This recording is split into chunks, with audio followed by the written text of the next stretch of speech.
Now when Jesus saw the crowds, he went up on a mountainside and sat down. His disciples came to him, and he began to teach them. He said, "Blessed are the poor in spirit, for theirs is the kingdom of heaven. Blessed are those who mourn, for they will be comforted. Blessed are the meek, for they will inherit the earth. Blessed are those who hunger and thirst for righteousness, for they will be filled. Blessed are the merciful, for they will be shown mercy. Blessed are the pure in heart, for they will see God. Blessed are the peacemakers, for they will be called children of God. Blessed are those who are persecuted because of righteousness, for theirs is the kingdom of heaven. Blessed are you when people insult you, persecute you, and falsely say all kinds of evil against you because of me. Rejoice and be glad, because great is your reward in heaven. For in the same way they persecuted the prophets who were before you. You are the salt of the earth, but if the salt loses its saltiness, how can it be made salty again? It is no longer good for anything except to be thrown out and trampled underfoot. You are the light of the world. A town built on a hill cannot be hidden.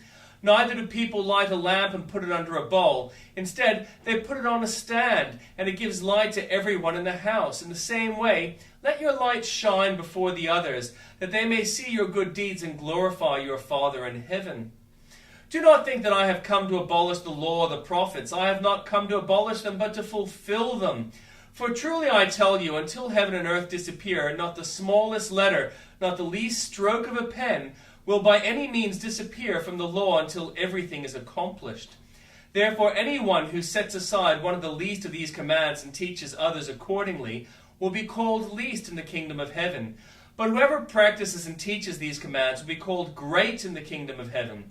For I tell you that unless your righteousness surpasses that of the Pharisees and the teachers of the law, you will certainly not enter the kingdom of heaven. You have heard that it was said to the people long ago, 'You shall not murder, and anyone who murders will be subject to judgment.' But I tell you that anyone who is angry with a brother or sister will be subject to judgment. Again, anyone who says to a brother or sister, 'Raka,' is answerable to the court, and anyone who says, 'You fool,' will be in danger of the fire of hell. Therefore, if you are offering your gift at the altar, and there remember that your brother or sister has something against you, leave your gift there in front of the altar. First go and be reconciled to them, then come and offer your gift. Settle matters quickly with your adversary who is taking you to court. Do it while you are still together, on the way, or your adversary may hand you over to the judge, and the judge may hand you over to the officer, and you may be thrown into prison. Truly I tell you, you will not get out until you have paid the last penny." And the Old Testament reading. So Abram went up from Egypt to Negev with his wife and everything he had, and Lot went with him. Abram had become very wealthy in livestock and in silver and gold. From Negev he went from place to place until he came to Bethel, to the place between Bethel and Ai, where his tent had been earlier, and where he had first built an altar, where Abram called on the name of the Lord. Now Lot, who was moving about with Abram, also had flocks and herds and tents.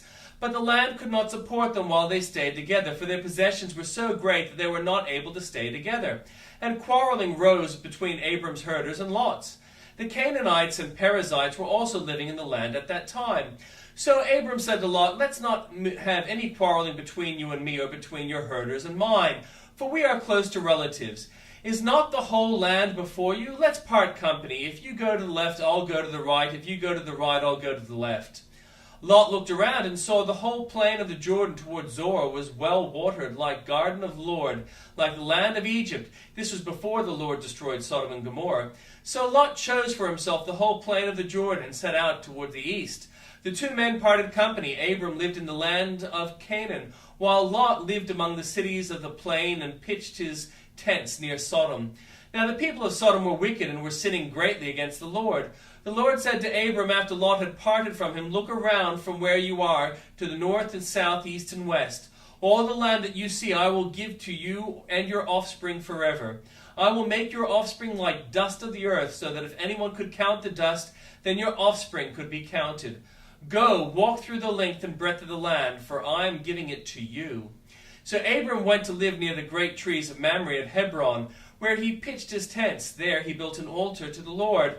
At the time when Amraphel was king of Shinar, Arioch, king of Elasar, Kedorlaomer, king of Elam, and Tidal, king of Goyim. These kings went to war against Bera, king of Sodom, Bersha, king of Gomorrah, Shinab, king of Admah, Shemeba, king of Zeboim, and the king of Bela, that is Zoar. All these latter kings joined forces in the valley of Shittim, that is the Dead Sea Valley. For 12 years they had been subject to Kedorlaomer, but in the 13th year they rebelled. In the 14th year, Kedorlaomer and the kings allied with him went out and defeated the Rephites in the Eshtaroth Karnaim, the Zuzites in Ham, the Emites in Sheveth, Kiriathaim, and the Horites in the hill country of Seir, as far as El Paran, near the desert. Then they turned back and went to En Mishpat, that is Kadesh, and they conquered the whole territory of the Amalekites, as well as the Amorites who were living in Hezbon Tamar. Then the king of Sodom, the king of Gomorrah, the king of Admah, the king of Zeboim, and the king of Bela, that is Zoar, marched out and drew their battle lines in the valley of Siddim against Kedorlaomer, king of Elam, Tidal, king of Goyim, Amraphel, king of Shinar, and Arioch, king of Elasah. The 4 kings against 5.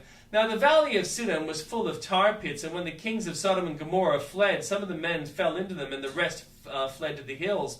The 4 kings seized all the goods of Sodom and Gomorrah and all their food. Then they went away. They also carried off Abram's nephew Lot and his possessions, since he was living in Sodom. A man who had escaped came and reported this to Abram, the Hebrew. Now Abram was living near the great trees of Mamre and Amorite, a brother of Eshcol and Aner, all of whom were allied with Abram. When Abram heard that his relative had been taken captive, he called out the 318 trained men born in his household, and went in pursuit as far as Dan.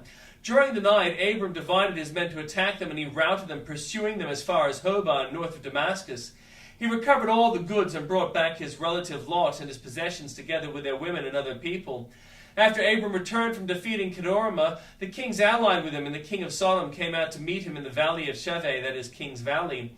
Then Melchizedek, king of Salem, brought out bread and wine. He was priest of God Most High, and he blessed Abram, saying, "Blessed be Abram by God Most High, creator of heaven and earth, and praise be to God Most High, who delivered your enemies into your hand." Then Abram gave him 1/10 of everything. The king of Sodom said to Abram, "Give me the people and keep goods for yourself."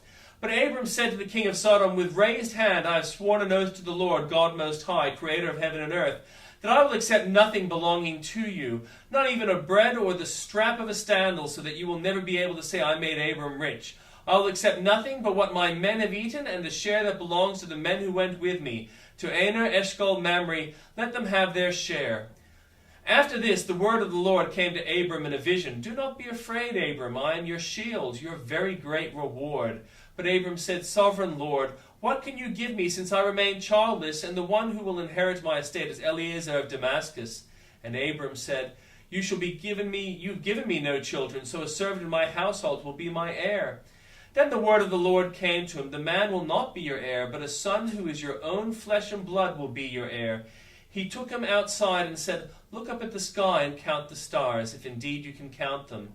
Then he said to him, "So shall your offspring be." Abram believed the Lord, and he credited it to him as righteousness. He also said to him, "I am the Lord who brought you out of Ur of the Chaldeans to give you this land to take possession of it." But Abram said, "Sovereign Lord, how can I know that I will gain possession of it?" So the Lord said to him, "Bring me a heifer, a goat, and a ram, each 3 years old, along with a dove and a young pigeon." Abram brought all these to him, cut them in two, and arranged the halves opposite each other. The birds, however, he did not cut in half.